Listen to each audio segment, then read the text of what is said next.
Evo, dobar dan i lijep pozdrav svima. Ja sam Matija Ožanić i vjerujem da me već neki poznate kao voditelja podcasta Šumski kutak. Ovog puta radim nešto drugčije, odnosno lovit ću srnjaka.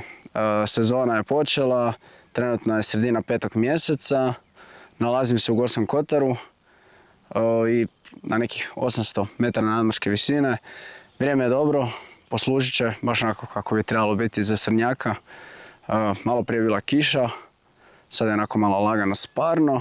Osim srnjaka loviti ću i divlju svinju, čaglja i lisicu ukoliko budem siguran da je muška jedinka. Tako da idemo probati.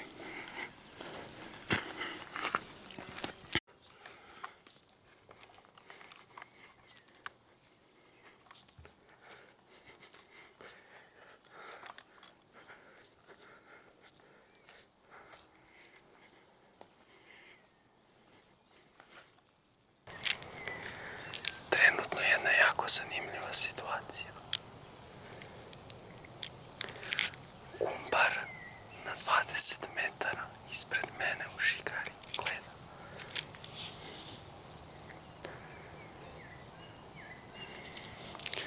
Ne bježi. Problem je, dolje su kuće, selo je dolje. Ne postoji način da mu pričamo iz ovog položaja, preblizu kuće.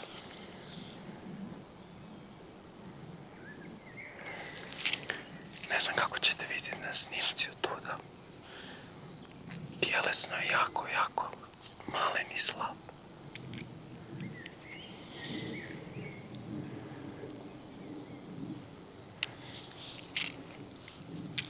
Ne možemo ništa, moramo ići dalje. Evo, ja pozdrav još jednom. Ovo je drugi dan lova na srneću divljač. Opet se nalazimo u Gorskom kotaru. Ponovno nekih 800 metara nadmorske visine. Suma sumarno večerašnji dan. Kao što ste mogli vidjeti do sada u videu, vidjeli smo jednog gumbara koji je bio ipak malo preblizu kuće. Nismo uspjeli izvršiti odstrel, znači radilo se o nekih 50 do 60 metara neposredno do sela, odnosno do prve kuće. Osim toga vidjeli smo jednog čaglja kojeg na videu nije bilo, odnosno niste ga mogli vidjeti zato što se sve desilo u jako brzo vrijeme. Danas ćemo opet pokušati naći ono što tražimo i nadam se da ćemo imati više sreće. Iako, ponavljam, jučerašnji dan definitivno nije bio neuspješan. Bio je jedan jako lijep lov u kojem smo vidjeli puno divljači.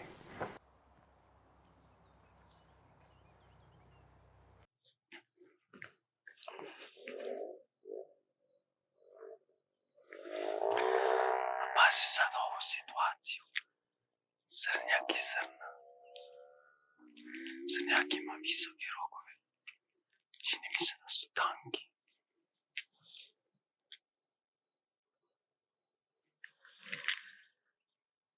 ...146 metara.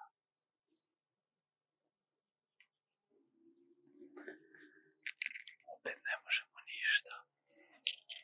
Jer smo opet malo preblizu kuće. Zanimljivo kako već drugi srnjak i jedan i drugi su bili iznad kuće.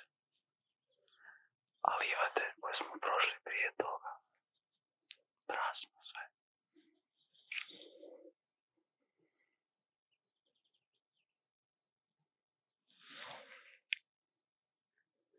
Ovo je lijep. Ali opet ništa. Idemo dalje.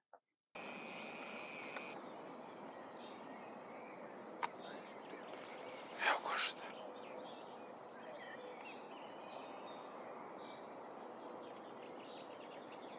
Evo pozdrav, došli smo i do trećeg dana snimanja lova na srnjaka. Danas mi se pridružuje i otac. Da budem iskren, sad smo imali nekih tjedan dana pauze zbog nekih privatnih, sada nebitnih razloga. Do sad sam, evo, osobno ja vidio puno divljači, a danas će loviti moj otac, a ja ću biti takozvana pratnja. I dalje lovimo srnu običnu, odnosno srnjaka. I evo vidjet ćemo, hoćemo li danas imati sreće. Nadam se da hoćemo, budemo vidjeli. Da, idemo. Ok, idemo.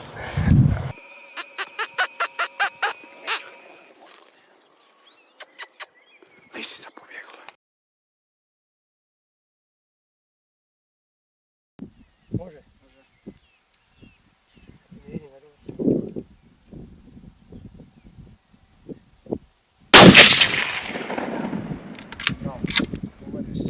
Je?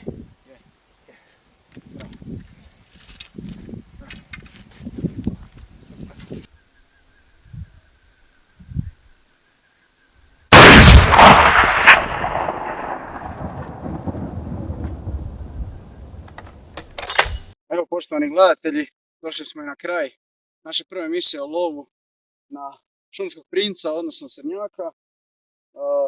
Moram priznati, iako sam ga ja lovio prva 2 dana, treći dan odstrijelitelj je moj otac, Dorijan Ožanić. Sada ćemo dati posljednji zalogaj divljači. I čestitke odstrijelitelju. Dorijan, čestitke. Hvala lijepo. Evo, mislim da je ovo jako lijep, atipičan trofej srnjaka. Možeš li nam, molim te, reći, evo, izvoli. Hvala. S kojim kalibrom je odstreljeno, koja puška?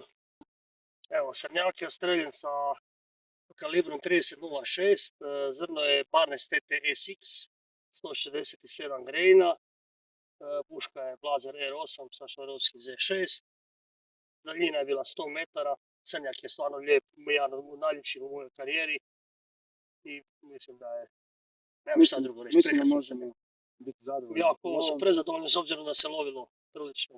Dali smo si truda, vidjeli puno srnjaka, ali evo ovo je stvarno lijep trofej. Ako vam se emisija svidjela, pretplatite se na naš kanal jer uskoro ovakvih emisija slijedi.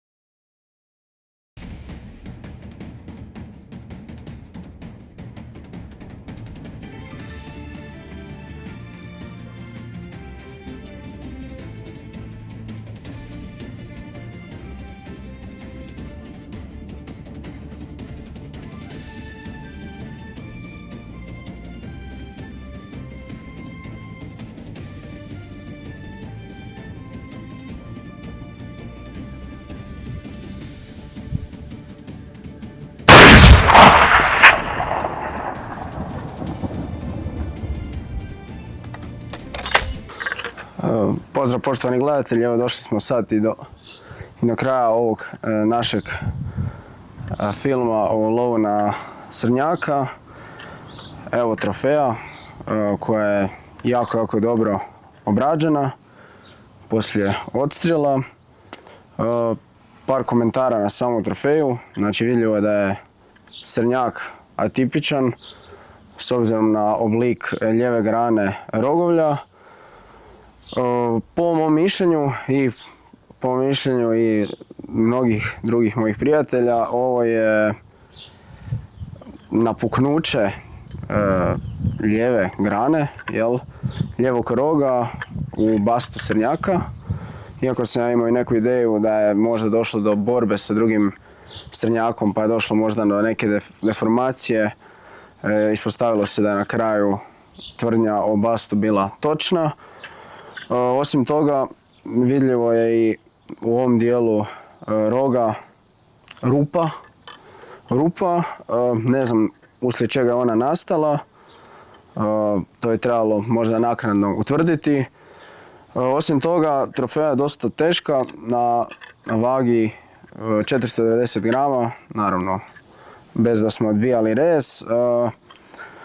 Procjena srnjaka moja bila bi između 4. i 5. godine, srnjak u 5. godini, odnosno srednja dob. Uglavnom, to je to. Jako lijep trofej i stvarno lov za pamćenje i još jednom čestitke lovcu.